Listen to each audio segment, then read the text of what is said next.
बिस्मिल्लाहिर्रहमानिर्रहीम। अस्सलाम वालेकुम माय केमिस्ट फैमिली। ये है आपका favourite channel your free academia, उन बच्चों का चैनल जो केमिस्ट्री समझकर पढ़ना चाहते हैं। रट्टे वालों के लिए है कोई और चैनल। सब बोलें 10 time my passion my chemistry. Now study time starts. Okay बच्चों, कल के लेक्चर में हमने एमसीक्यू सॉल्व किए थे, शॉर्ट क्वेश्चन आंसर सॉल्व किए थे और लॉन्ग क्वेश्चन आंसर के बारे में मैंने आपको बताया था कि किस तरह अगर आपको कोई लॉन्ग क्वेश्चन आ जाए तो आपने उसको अटैम्प्ट कैसे करना है। तो उसके साथ साथ मैंने कहा था कि न्यूमेरिकल्स जो होंगे वो ज़्यादा लेंथी होंगे, समझने वाले होंगे, तो उसके लिए मैं आपके लिए एक अलग से वीडियो बनाऊंगी जो कि आज के लेक्चर में हम इंशाल्लाह सॉल्व करेंगे और ईजीएस्ट वे में करेंगे। ठीक है, तो बच्चों लेक्चर स्टार्ट करने से पहले मैं आप सबसे रिक्वेस्ट करती हूँ कि वीडियो को लाइक करें, एक अच्छा सा कमेंट करें, चैनल को लास्ट में सब्सक्राइब करें और बेल आइकन को भी प्रेस करें ताकि नए आने वाली वीडियो आप तक फ़ौरन पहुँच जाए। ओके बच्चों, सॉल्व करते हैं हम अपना फर्स्ट न्यूमेरिकल जिसके अंदर कन्वर्जन दी गई है। आपने करना है कन्वर्ट 850 मिलीमीटर Ag को ATM के अंदर। तो हमें पता है कि जो 760 मिलीमीटर Hg का होता है वो इक्वल होता है 1 ATM के। ये ए पार्ट कर रही हूँ क्वेश्चन नंबर 1 का। ठीक है, और जब हमने कन्वर्जन करनी है हमने ये देखना है कि जब हम कन्वर्जन कर रहे हैं तो किस चीज़ के अंदर कर रहे हैं और क्या चीज़ कर रहे हैं। तो हमने उन दोनों को आपस में इक्वल रखना है। तो यहाँ पर जो है वो मरकरी की कन्वर्जन करनी है हमने ATM के अंदर। तो हमें पता है कि जो 760 मिलीमीटर Ag होता है वो इक्वल होता है 1 ATM के अंदर। तो देखते हैं कि 1 मिलीमीटर जो है वो कितने इक्वल होगा ATM के अंदर।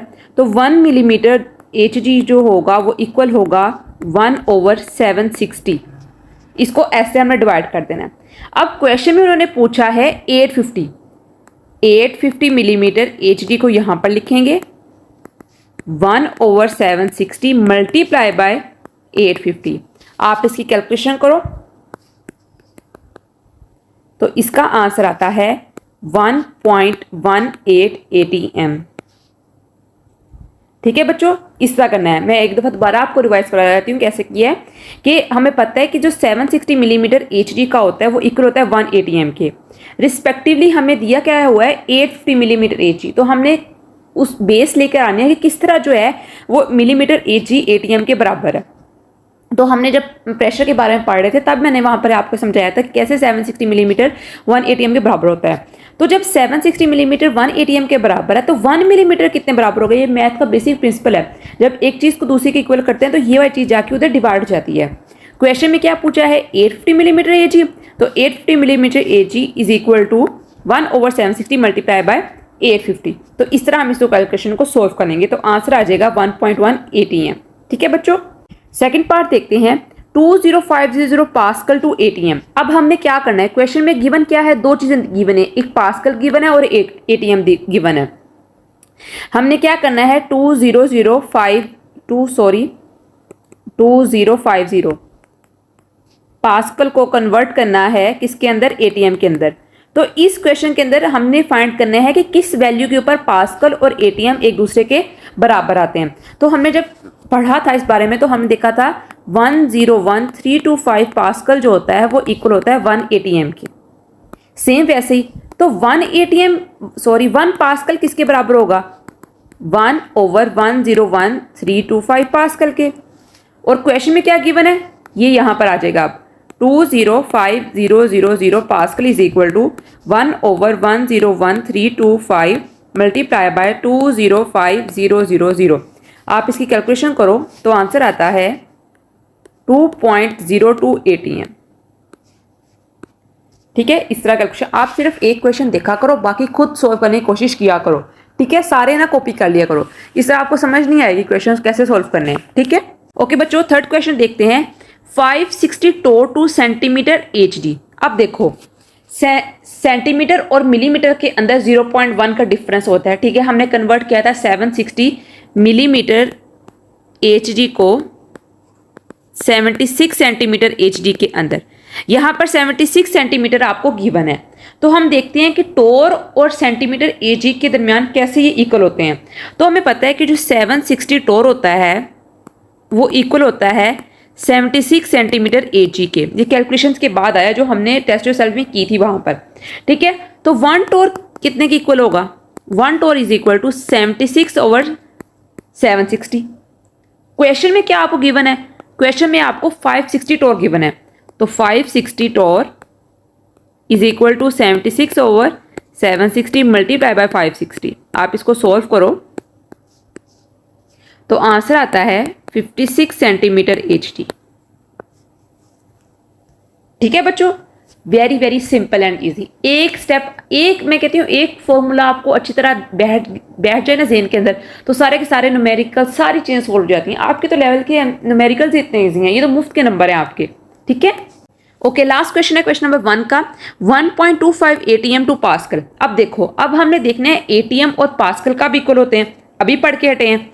1 एटीएम जो होता है वो इक्वल होता है 101.325 पास्कल के। यहाँ पर बच्चों एक बात याद रख लो, जो चीज़ आपको पहले गिवन होगी ना उसको आपने इधर लिखना है लेफ्ट साइड के ऊपर, और जिसके इक्वल, जिसके अंदर कन्वर्जन कर रहे हो आप लोग, उसको आपने लिखना है राइट साइड के ऊपर।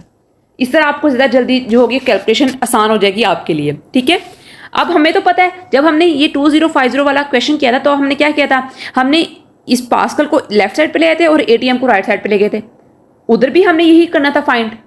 अब यहाँ पर हमने क्या चेंज आया, यहाँ पर एटीएम जो है वो गिवन है उसको पास्कल में कन्वर्ट करना है, वहां पर पास्कल गिवन था उसको एटीएम में कन्वर्ट करना है। तो याद रखना है कि जिसको जिसके अंदर कन्वर्ट करना है उसको ऑपोजिट साइड पर ले जाना है।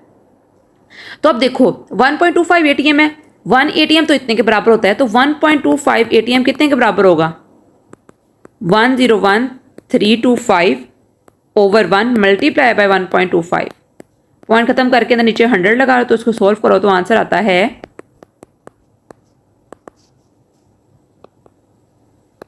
1266525 पास्कल। वेरी लॉन्ग आंसर, तो आप इसको सोल्व कर लो, कैलकुलेटर से भी कर सकते हो। ठीक है, आपके पेपर में कैलकुलेटर अलाउ होता है। ठीक है बच्चों, very easy and very simple. Okay, question number 2 देखते हैं। ये बहुत बहुत इजी है, एक ही फॉर्मूला है क्वेश्चन के अंदर। यहाँ पर आपने सेल्सियस को केल्विन में चेंज करना है और केल्विन को सेल्सियस में चेंज करना है। अब हम देखते हैं कैसे इसके अंदर चेंज आएगा। पहले हम करते हैं सेल्सियस टू केल्विन, उसके बाद करेंगे केल्विन टू सेल्सियस। तो देखते हैं बच्चों, पहला क्वेश्चन है 750 डिग्री सेल्सियस को आपने केल्विन में करना है, 750 डिग्री सेल्सियस टू केल्विन, ये उन्होंने क्वेश्चन हमें दिया। तो बच्चों जब हम फॉर्मूला पढ़े थे तो हमने देखा था टेम्परेचर इन केल्विन इस तरह T K is equal to 273 plus temperature degree Celsius. ये फॉर्मूला था मेन फॉर्मूला, जो कि हमने ये सारे आगे अपकमिंग न्यूमेरिकल्स में सॉल्व करना है। ये फॉर्मूला था सेल्सियस टू केल्विन के अंदर कन्वर्ट करने का। हमने किस में फाइंड करना है टेम्परेचर, हमने केल्विन में फाइंड करना है। ठीक है, इसलिए इसको इस साइड पे लिखा हुआ है। तो 273 प्लस टेम्परेचर इन सेल्सियस क्या है 750, इसको आपस में आप ऐड करो तो आंसर आता है 1023 केल्विन। इसी तरह का जो बी पार्ट है वो देखो, उसके अंदर आपने 150 डिग्री सेल्सियस तो करना है केल्विन के अंदर, 150 degree Celsius to Kelvin. Same temperature in Kelvin is equal to 273 plus temperature degree Celsius. देखो फिर 273 प्लस 150, तो आंसर बच्चों क्या आता है हमारे पास 423 केल्विन। सो इजी, मिनट में सोल्व हो गया आपसे, कोई इतनी मुश्किल। ये आपको बच्चों एमसीक्यूज में भी आ सकता है, ये ना समझना कि सिर्फ इतना बड़ा एक पैरा बना के न्यूमेरिकल्स में ही आएगा लॉन्ग में, नो नॉट एट ऑल। ये एमसीक्यूज में भी आ सकता है और शॉर्टकट आंसर में ही आ सकता है। ठीक है, दूसरे पार्ट में आपने करना है सेल्सियस टू केल्विन, सेम वही फॉर्मूला होगा, बस थोड़ा सा डिफरेंस होगा। किस तरह, फॉर्मूला देखते हैं पहले। Temperature in Kelvin is equal to 273 plus temperature degree Celsius. ठीक है, वैल्यू किस चीज की फाइंड करनी है, इसकी। इसको हमेशा इस टेम्परेचर डिग्री सेल्सियस को पॉजिटिव रखना है आपने, मतलब कि इसके साथ पॉजिटिव का साइन आना चाहिए। इसको उठा के दूसरी शिफ्ट कर दिया, इसके साथ माइनस साइन आ गया, दैट वुड बी रॉन्ग। ठीक है, इसको आपने पॉजिटिव रखना है। इसका मतलब ये नहीं है कि टेम्परेचर डिग्री सेल्सियस जो होगा वो हमेशा उसका आंसर पॉजिटिव आना चाहिए, नहीं। इसका मतलब ये है कि अगर हम टेम्परेचर डिग्री सेल्सियस को उठा के इस तरफ लेके जाएं, क्योंकि टेम्परेचर इन केल्विन तो हमारे पास गिवन है, हमने तो ये फाइंड करना है। तो जब आप साइन के इज इक्वल टू के बाद साइन को एक तरफ से लेके दूसरी तरफ जाते हो, लेफ्ट साइड से राइट हैंड साइड की तरफ, तो साइन जो होते हैं वो इंटर कन्वर्टेबल हो जाते हैं, वो positive to negative, negative to positive हो जाते हैं। तो हमने क्या करना है, हमने टेम्परेचर डिग्री सेल्सियस को यहीं पर रहने देना है, हमने 273 को यहाँ से उठा के यहाँ भेज देना है। टेम्परेचर इन केल्विन कितना है, 100 केल्विन है, 100 केल्विन -273 केल्विन। तो इसमें से आप इसको माइनस करो तो आंसर आता है -173 degree Celsius is equal to temperature in Celsius. Minus answer हो सकता है लेकिन इस वैल्यू को इसके साथ माइनस नहीं लगाना, दैट वुड बी रॉन्ग। ठीक है बच्चों, सेकंड पार्ट देखते हैं। सेकंड पार्ट के अंदर भी सेम यही फॉर्मूला है, 172 केल्विन टू डिग्री सेल्सियस। तो देखो temperature in Kelvin is equal to 273 plus temperature degree Celsius. Temperature in Kelvin 172 minus 273 is equal to temperature degree Celsius. इसका आप माइनस करो तो आंसर आता है -101 degree Celsius equal to temperature degree Celsius. ये आपका आंसर आ गया। आप चलते हैं न्यूमेरिकल नंबर 3 की तरफ। A gas at a pressure of 912 millimeter Hg has a volume of 450 centimeter cube. What will be its volume at 0.4 atm? ये उन्होंने हमसे क्वेश्चन पूछा है। तो बच्चों आपको समझ आना ही चाहिए, जब उन्होंने क्वेश्चन में हमें प्रेशर और वॉल्यूम दे दिया है ना, तो इट्स मीन ऑब्वियस के टेम्परेचर जो है वो कांस्टेंट है और ये बोल्स लॉ को डिपिक्ट कर रहे हैं। तो P1 क्या है हमारे पास 912 मिलीमीटर Hg। उसके बाद क्या है volume V1 450 centimetre cube. New volume find करना है, मींस V2 आपने फाइंड करना है किस प्रेशर के ऊपर, P2 is equal to 0.4 atm। तो देखो बच्चों यहां पर उन्होंने आपको दिया हुआ है pressure P1 912 millimetre Hg mercury की फॉर्म में दिया हुआ है। तो सबसे पहले आपने इस प्रेशर को जो है वो कन्वर्ट करना है किसके अंदर, ATM के अंदर।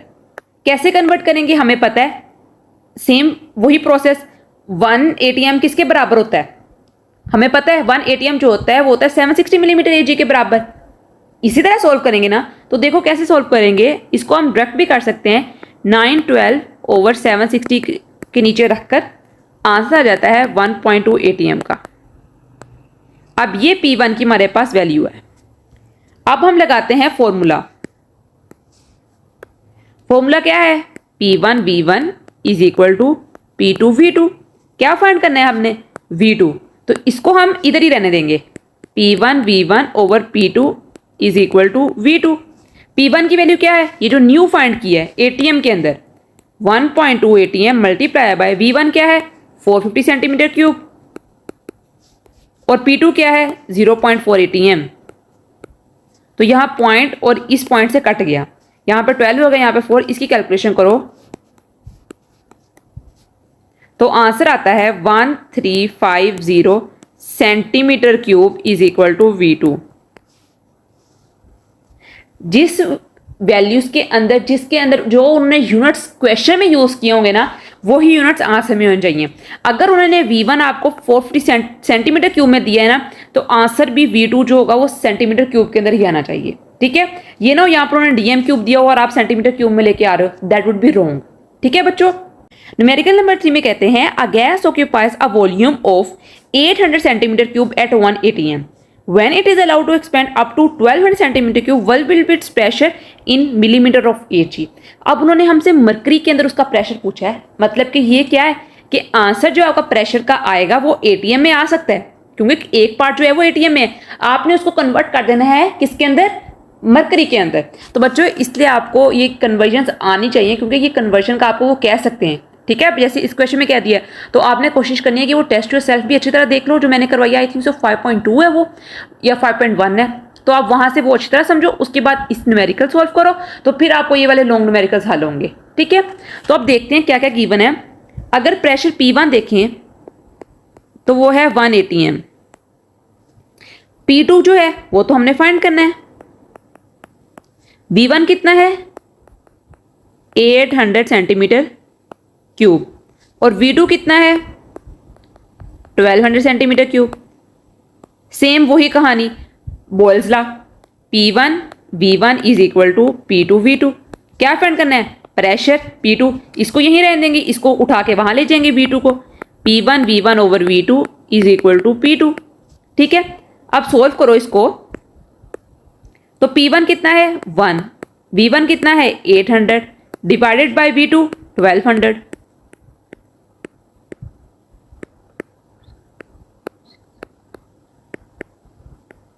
2/3। 2/3 बच्चों कितना होता है, आप इसकी कैलकुलेशन आपको, अब ये छोटी छोटी माइनर कैलकुलेशन आपको खुद भी आनी चाहिए, आप कैलकुलेटर ना भी यूज करो। तो हमें पता है 2/3 अगर हम इसको डिवाइड करें तो हमारे पास 0.66 आता है आंसर, 0.66 P2 आ गया। और ये बच्चों याद रखना ये ATM में आया आपके पास, क्योंकि हमारे पास P1 जो था वो ATM में था, ये भी ATM में आया। अब इसको हम मिलीमीटर मरकरी में कैसे कन्वर्ट करेंगे, इट्स ऑब्वियस, 0.66 को हम मल्टीप्लाई कर देंगे 760 मिलीमीटर HG के साथ। तो आंसर बच्चों क्या आएगा, आंसर आएगा 506.9 millimetre is equal to P2। आप इसका स्क्रीनशॉट भी ले सकते हो, यहां से देके पढ़ रहे हो लिख रहे हो तो यहां से देकर आप लिख सकते हो, ठीक है, कैसे इसको सॉल्व करना है। तो बच्चों आप क्वेश्चन नंबर 5 देखते हैं। It is desire to increase the volume of fixed amount of gas from 87.5 to 80 centimeter cube while holding the pressure constant. What would be the final temperature if the initial temperature is 23 degree Celsius? तो बच्चों यहाँ पर क्या उन्होंने हमें hint दिया है, यहाँ पर उन्होंने खुद ही कह दिया है कि जो प्रेशर है वो कांस्टेंट है। इट्स ऑब्वियस कि ये हमारे पास क्या है, ये चार्ल्स लॉ है। अब जो मोस्ट इंपॉर्टेंट बात याद रखने की है कि चार्ल्स लॉ की कैलकुलेशन आ जाए तो उसके अंदर टेम्परेचर यूज होगा, बॉयल्स लॉ के अंदर टेम्परेचर का कोई काम नहीं है, ठीक है, क्योंकि वो कांस्टेंट है वहाँ पर। जब भी आपको उन्होंने सेल्सियस के अंदर दिया होगा, आपके लिए फ़र्ज़ है कि आपने उसको केल्विन में चेंज करना है। अगर आप उसको सेल्सियस में कर रहे हो तो दैट वुड बी रॉन्ग। जब भी कोई वैल्यू आएगी चार्ल्स लॉ के न्यूमेरिकल के अंदर या कहीं भी, टेम्परेचर उन्होंने आपको सेल्सियस में दिया होगा, आपने इमीडिएटली उसको कन्वर्ट कर देना है केल्विन के अंदर। तो सबसे पहले हम लिखते हैं कि कौन कौन सी चीज़ें हमें गिवन है। सबसे पहले है V1। V1 कितना है, V1 है हमारे पास 87.5 सेंटीमीटर क्यूब। V2 कितना है, 118 सेंटीमीटर क्यूब। T1 गिवन है जो कि है 23 डिग्री सेल्सियस। तो कैसे करेंगे, 23 + 273 ऐड कर दो, केल्विन के अंदर करना है, 296 केल्विन आ गया हमारे पास आंसर। T2 फाइंड करना है, सिंपल है, ठीक है। तो देखो फॉर्मूला है V1/T1 is equal to V2/T2। क्या फाइंड कर रहे हो यहाँ पर, T2 फाइंड कर रहे हो। तो आपने क्या करना है, T2 को यहाँ पर ले जाना है और इस वाली पूरी वैल्यू को उठा के यहाँ पर ले आना है। जब T2 यहाँ जाएगा तो यहाँ आके मल्टीप्लाई हो जाएगा और ये वाली वैल्यू जब पूरी यहाँ पर आएगी तो ये इंटरचेंज हो जाएगी। जो डिवीजन वाली चीज़ है वो ऊपर चल जाएगी और ऊपर वाली चीज़ नीचे आ जाएगी। कैसे आएगी, T2 is equal to V2 multiply by T1/V1। V2 की वैल्यू कितनी आ गई, 118, T1 की 296, V1 की 87.5। इसको आप कैलकुलेटर सॉल्व करो तो आंसर आता है 399 केल्विन। अब एक और बात, न्यूमेरिकल आपका सॉल्व हो गया केल्विन के अंदर। यहाँ पर एक बात जो याद रखने की है ना, केल्विन के अंदर आपने सॉल्व कर लिया न्यूमेरिकल, क्योंकि इसके अंदर आपकी सही वैल्यू आती है। टेम्परेचर पहले सेल्सियस के अंदर गिवन था, ठीक है, 296 आपने इसको कन्वर्ट किया, आंसर आया केल्विन के अंदर। यहाँ पर एक और बात जो आपने याद रखनी है, मैंने आपको पहले लास्ट न्यूमेरिकल में बताया है कि जिसके अंदर आपको वैल्यूज उन्होंने दी होंगी ना, आपने एंड पर उसके अंदर दोबारा कन्वर्ट कर देनी है। किस में दी हुई थी, सेल्सियस में दी हुई थी ना, तो आप उसको कैसे आप सेल्सियस में लेके आओगे, जो केल्विन गिवन है। आप 399 केल्विन में से क्या माइनस करोगे, 273 माइनस कर दोगे, तो आंसर आ जाएगा 126 डिग्री सेल्सियस। समझ आ रही है बच्चों, क्या करना है, जिसके अंदर अगर आपको उन्होंने सेल्सियस में दिया होगा तो आपने केल्विन के अंदर करके टेम्परेचर सारा न्यूमेरिकल सोल्व कर लेना है। जब ये हो गया तो एंड पर आपने क्या करना है, जो न्यूमेरिकल का आंसर आया केल्विन के अंदर उसको माइनस कर देना है 273 में से, या 273 को उसमें से माइनस कर दें, उसको उसमें से माइनस कर दें, सेम बात है, ठीक है। तो आंसर जो होगा दोबारा सेल्सियस में आ जाएगा। तो आप दोनों लिख सकते हो answer, that would be correct. अब देखते हैं नेक्स्ट न्यूमेरिकल्स। ओके बच्चों, next numerical is a sample of gas is cooled at constant pressure from 30 degree Celsius to 10 degree Celsius. समझ रहे हो बात, देखो क्वेश्चन गौर से। Comment, will the volume of the gas decrease to 1/3 of its original volume. उन्होंने पूछा है क्या वॉल्यूम जो होगा गैस का वो इंक्रीज करेगा अपना 1/3 के हिसाब से, और उसके साथ पूछा है if not then by what ratio the volume will decrease. और इसके साथ साथ बताना है कि अगर इस तरह नहीं हो रहा तो किस रेशियो से जो वॉल्यूम होगा डिक्रीज होगा। ओके बच्चों, अगर V1 देखें तो V1 आपने खुद ही एज्यूम कर लेना है कि ये है 1 dm क्यूब। ठीक है, फाइंड क्या करना है आपने V2। टेम्परेचर T1 गिवन है आपके पास 30 डिग्री सेल्सियस, इसके अंदर 273 डिग्री सेल्सियस ऐड करेंगे तो टेम्परेचर आ जाएगा केल्विन के अंदर 303 केल्विन।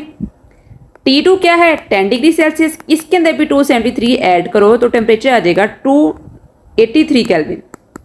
फॉर्मूला आपको अच्छी तरह पता है, V1 over T1 is equal to V2 over T2। T2 तो गिवन है, V2 फाइंड करना है, V2 को यही रहने देंगे, T2 को दूसरी साइड पे ले जाएंगे तो V1 over T1 multiply by T2 is equal to V2। Values put करो, V1 क्या है 1, T1 303 multiply by T2 283 Kelvin is equal to V2। इनकी कैलकुलेशन करोगे तो आंसर आता है 0.93 dm cube is equal to V2। अब देखो 1 dm क्यूब ज्यादा बड़ा है कि 0.93 dm क्यूब बड़ा है, तो इट्स बच्चों ऑब्वियस कि 1 dm क्यूब हमारे पास बड़ा है। ठीक है, 0.93 के अंदर 7 ऐड करोगे फिर जाके 1 dm क्यूब होगा। तो इसका मतलब क्या हुआ कि जो वॉल्यूम होता है वो 1/3 रेशो पर डिक्रीज नहीं किया है। जो वॉल्यूम की डिक्रीज रेशो है वो क्या है 1:0.93। इस रेशो के ऊपर जो वॉल्यूम है वो डिक्रीज किया है, 1/3 रेशो के ऊपर डिक्रीज नहीं किया है। अब हम देखते हैं अपना नेक्स्ट न्यूमेरिकल। ओके बच्चों, नेक्स्ट न्यूमेरिकल है a balloon that contains 1.6 dm cube of air at standard temperature and pressure is taken under water to a depth at which its pressure increases to 3.0 atm. Suppose that temperature remains unchanged. What will be the new volume of the balloon? Does it contract or expand? तो बच्चों पहली बात तो ये आप लोग समझो कि ना अगर आपको उन्होंने न्यूमेरिकल काफ़ी ज़्यादा लंबा दिया और इरेगुलर चीज़ें ऐड की हुई ना तो वो आपको सिर्फ कंफ्यूज करने के लिए दी हैं। आपने सिर्फ ये फोकस करना है कि मेन चीज़ें क्या हैं। सबसे पहले आपने ये आइडेंटिफाई करना है कि ये बोयल्स लॉ है कि चार्ल्स लॉ है, कौन सी चीज़ कांस्टेंट है। आप ये देखो कौन सी चीज़ वो कह रहे हैं कांस्टेंट है, चेंज नहीं हो रही, बेशक आप बैलून को उठा के अर्थ से बाहर कहीं ले जाओ, कांस्टेंट चीज़ पे गौर करो। जब आपको ये पता चल गया तो दोनों में से चीज़ कौन सी कांस्टेंट है आपको फटाफट पता चलेगा कि चार्ल्स लॉ है कि बोयल्स लॉ है। यहाँ पर उन्होंने क्या किया है, टेम्परेचर रिमेन्स अनचेंज, टेम्परेचर को अनचेंज उन्होंने कहा है कि टेम्परेचर जो है हमारे पास वो अनचेंज्ड है। तो हमें पता है टेम्परेचर अनचेंज रहेगा तो ये हमारे पास बॉयल्स लॉ होगा।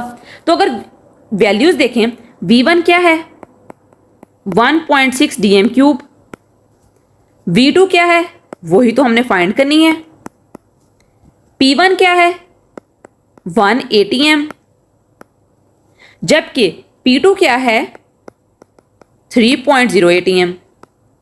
क्वेश्चन का बेसिकली मतलब उन्होंने यही पूछा है कि कॉन्ट्रैक्ट करेगा एक्सपेंड करेगा, क्या वॉल्यूम की वजह से करेगा, प्रेशर की वजह से तो नहीं कॉन्ट्रैक्ट और एक्सपेंड करेगा।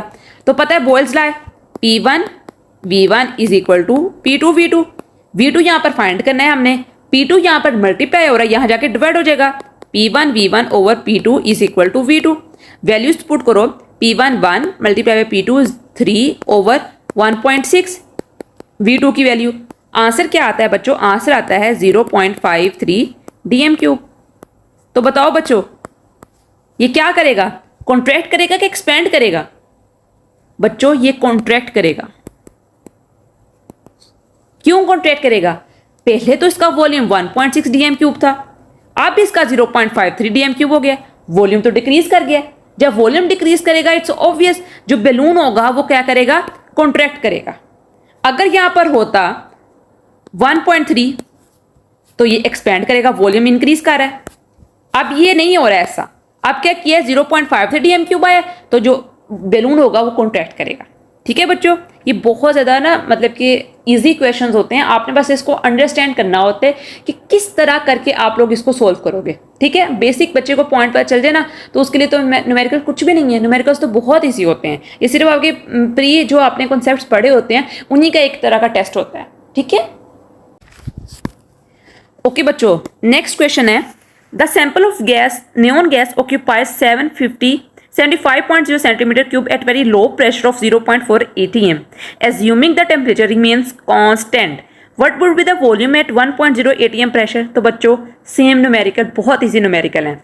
क्या है गिवन, P1 है सबसे पहले 0.4 atm, P2 क्या है 1.0 atm। ठीक है, V1 कितना गिवन है 75 सेंटीमीटर क्यूब, ठीक है, और V2 वही तो हमने फाइंड करना है। टेम्परेचर को उन्होंने पहले बता दिया कांस्टेंट है, तो ऑब्वियस है कि हमारे पास क्या है, ये Boyle's law. P1 V1 is equal to P2 V2, क्या फाइंड कर रहे हैं V2 यहीं पर रहेगा, P2 जाके डिवाइड हो जाएगा, P1 V1 over P2 is equal to V2। Solve करो, 0.4 मल्टीप्लाई बाय V1 क्या है 1 over 75 is equal to V2। Answer आता है 30 centimetre cube is equal to V2। ठीक है बच्चों, अब देखते हैं न्यूमेरिकल नंबर 9। न्यूमेरिकल नंबर 9 में कह रहे हैं a gas occupies a volume of 35.0 dm cube at 17 degree Celsius. If the gas temperature rises to 34 degree Celsius at constant pressure, would you expect the volume to be double? If not, calculate the new volume. Basically आपने calculate new volume ही करना है, तो अब देखते हैं कैसे करेंगे। सबसे पहले क्या गिवन है आपके पास, सॉरी V1 35.0 dm क्यूब, ये आपके पास गिवन है। क्या फाइंड करना है, न्यू वॉल्यूम। P1 कितना है, सॉरी टेम्परेचर कांस्टेंट है ये, सॉरी ठीक है, क्या कांस्टेंट है, प्रेशर, तो इट्स ऑब्वियस कि चार्ल्स लॉ है। T1 कितना है 17 डिग्री सेल्सियस, T2 कितना है 34 डिग्री सेल्सियस। तो मैंने आपको क्या बताया था कि जब जो टेम्परेचर होगा वो सेल्सियस में होगा, उसको आपने कन्वर्ट कर देना है केल्विन के अंदर। 17 के अंदर डालो 273, तो आंसर आता है 290 केल्विन। 34 के अंदर डालो 273, तो आंसर आता है 307 केल्विन। फॉर्मूला क्या है, V1 over T1 is equal to V2 over T2। क्या फाइंड करना है, V2। T2 जो होगा यहाँ जाके मल्टीप्लाई हो जाएगा, V2 यहीं रहने देंगे। V1 over T1 multiply by T2 is equal to V2। V1 35, T1 290 multiply by T2 क्या है हमारे पास 307। सोल्व करो तो आंसर आता है 37 dm क्यूब, V2 की वैल्यू। तो बताओ बच्चों, जो हमारे पास वॉल्यूम है वो डबल हुआ है कि नहीं हुआ? वॉल्यूम डबल हुआ ही नहीं है। अगर जो गैस का टेम्परेचर है 17 से 34 डिग्री सेल्सियस जा रहा है, तो वॉल्यूम बच्चों नहीं इंक्रीज करेगा। क्यों? क्योंकि वॉल्यूम जो होता है वो डायरेक्टली प्रोपोर्शनल होता है एब्सोल्यूट टेम्परेचर के, ना तो सेंटीग्रेड के इक्वल होता है ना तो सेल्सियस के इक्वल होता है। समझ आ रही है? क्या था चार्ल्स लॉ के अंदर कि वो एब्सोल्यूट टेम्परेचर के डायरेक्टली प्रोपोर्शनल होगा। 17 टू 34 डिग्री सेल्सियस तो जा रहा है, ठीक है, डबल हुआ है टेम्परेचर, लेकिन वॉल्यूम जो होगा वो डबल नहीं होगा। क्यों डबल नहीं हुआ है बच्चों? क्योंकि जो वॉल्यूम होता है अकॉर्डिंग टू चार्ल्स लॉ वो डायरेक्टली प्रोपोर्शनल होता है किसके? एब्सोल्यूट टेम्परेचर स्केल के। ठीक है, तो वॉल्यूम जो है वो इंक्रीज नहीं हुआ है। Okay, last numerical is the largest moon of Saturn is Titan. It has atmospheric pressure of 1.6 multiply 10⁵ pascal. What is the atmospheric pressure in ATM? Is it higher than Earth's atmospheric pressure? तो बच्चों same numerical है, उन्होंने आपको दरअसल conversion ही दी हुई है, बस बातें इधर इधर की घुमा दी हैं उन्होंने। तो देखो एटमॉस्फेरिक प्रेशर टाइटन, सैटर्न, उसके दरमियान में आप लिख दो Titan, atmospheric pressure is equal to कितना आया है 1.6 मल्टीप्लाई बाय 10⁵ PA पास्कल। अब वही बात किस चीज़ के अंदर कन्वर्ट करना है? ATM के अंदर। तो क्या करेंगे, 1 ATM जो होता है वो किसके बराबर होता है 101,325 पास्कल के। ठीक है, तो कैसे होगा, atmospheric pressure of Titan is equal to 1.6 multiply by 10⁵ over 101,325। Divide करो तो आंसर आता है 1.58 ATM। तो बताओ बच्चों, क्या ये अर्थ से ज्यादा है, ग्रेटर है या फिर लेसर है? अर्थ का क्या होता है 1 ATM, तो ये अर्थ से ग्रेटर है। टाइटन का एटमॉस्फेरिक प्रेशर अर्थ से ग्रेटर है, 1.58 ATM जो है वो टाइटन का है, जबकि हमारी अर्थ का है 1 ATM। ओके बच्चों, अल्हम्दुलिल्लाह हमारे न्यूमेरिकल सॉल्व हो चुके हैं। I hope so, I expect कि आपको बहुत अच्छी तरह इन न्यूमेरिकल्स की समझ आई होगी। मैंने बहुत इजी वे में और ऐसे समझाए हैं जैसे मैं खुद समझती होती थी। कि बहुत इजी वे में देखें क्या इसके साथ हो रहा है, एक स्टोरी की तरह मैंने आपको समझाया। आई होप सो कि आपको आज के लेक्चर की अच्छी तरह समझ आई होगी, आप अच्छी तरह इसको समझें और न्यूमेरिकल्स को बार बार सॉल्व करें ताकि आपकी ग्रिप इसके ऊपर स्ट्रॉन्ग हो जाए। ये तो मुफ्त के नंबर है। तो बच्चों आज के लिए इतना ही, कल मिलते हैं एक नई वीडियो के साथ, तब तक के लिए फ़ी अमानिल्लाह।